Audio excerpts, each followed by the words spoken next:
Let's take a look at the main idea. In section 2.1, we're going to be learning that scarcity requires individuals and nations to make decisions about resources, and also the 4 factors of production. And then we're going to move on to section 2.2, economic systems, look at the market economy, and look at economic questions, supply and demand. But this is part 1 of the lesson. We're going to focus on section 2.1. So let's take a look at the main idea. Here's your list of vocabulary. So again, the main idea is that we have this problem of scarcity, limited resources, and there's not enough factors of production to produce everything. So factors of production are all the economic resources necessary to produce society's goods and services. So we know that we have limited resources. The lack of resource is called scarcity, because we all have unlimited wants and needs, but we have to consider that resources are in limited supply. So we have to maybe have give up something to have something else. We're always making those decisions because items are in short supply. So what are the factors of production? Natural resources are raw materials from nature. Trees, water, grains are natural resources. They can be processed, so you can combine or change them into other resources.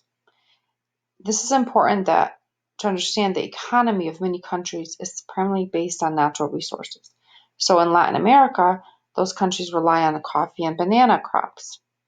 Japan does not have a lot of land and has scarce natural resources and has to get them somewhere else. Some natural resources are renewable, like wheat and cattle and trees. Some are non-renewable, like coal, iron, and oil.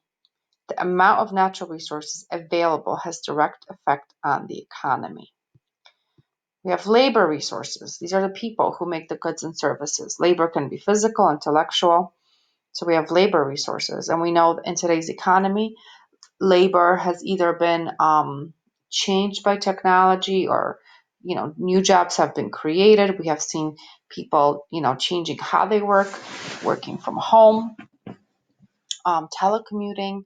So definitely labor is an essential factor. And then we have capital resources. So it's like means of production. So with your buildings, materials, equipment, I know we use the word capital to describe money, but we're also learning capital resources are the things used to produce goods and services. So for example, the computer I'm using right now is a capital resource.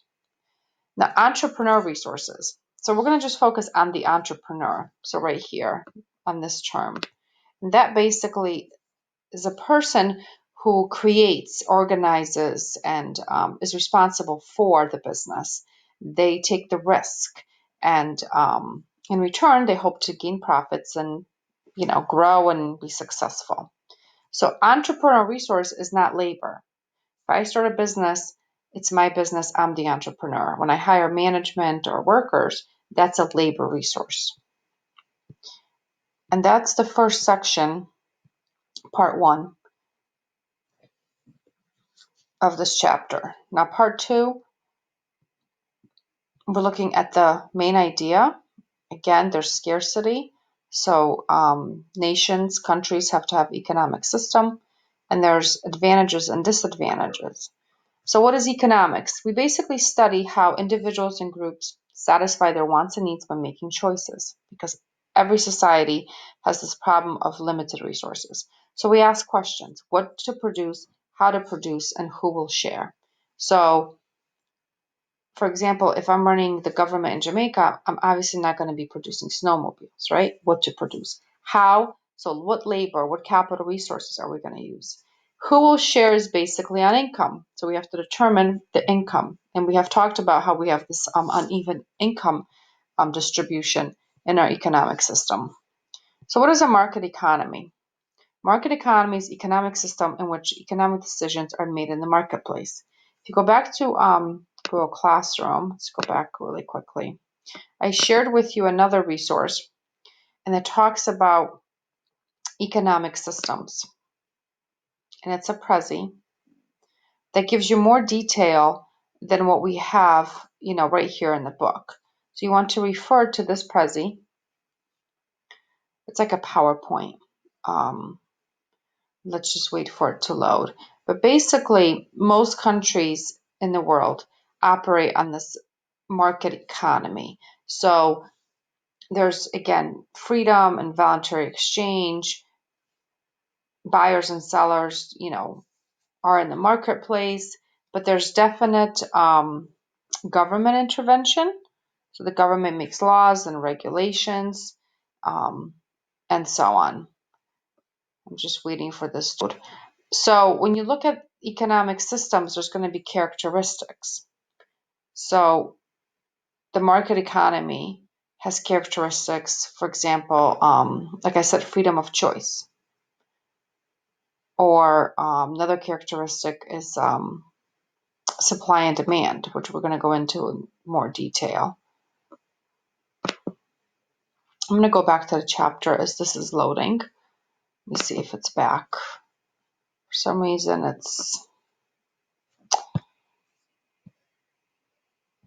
not loading. What I would recommend is open this on your computers, go through the market economy characteristics, so you become familiar with those characteristics. And now it's there. Okay, good. So let's take a look. So market economy, see if I can make this larger for you. Again, operates in this open market, and we have the forces of supply and demand, and they determine what prices will be. Private property, you have the right to buy and sell property. Profit is impossible if you cannot own property. Self-interest, so it's not being selfish, it's self-interest. You are motivated to produce, hope of making a profit. The self-interest is incentive for consumers. You want to fulfill your wants and needs, just self-interest. You want the best price. And then we have freedom of choice, which again, I already mentioned. Competition, we learned about as well. So competition is essential. Limited government role. The government definitely makes laws and regulations, makes sure the market, is fair and so on. But it doesn't really make rules about what and how much gets produced. Apple decides, if they want to make another phone or if they want to make another tablet, that's their decision. Just like you decide what to buy. And then we have, again, this chart that shows that most nations have a mixed economic system.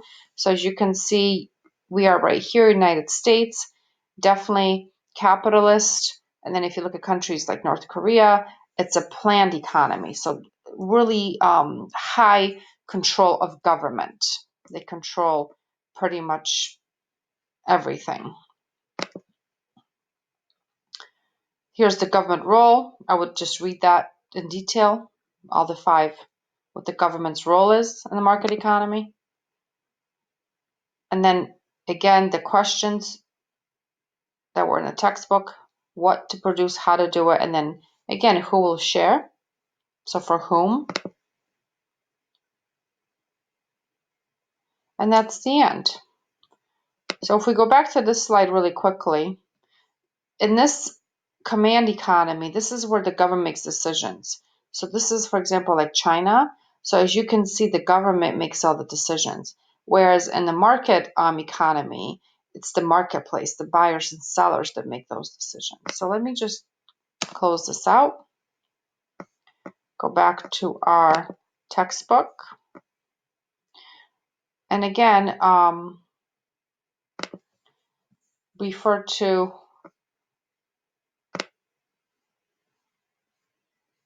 this chapter, read over in detail on your own.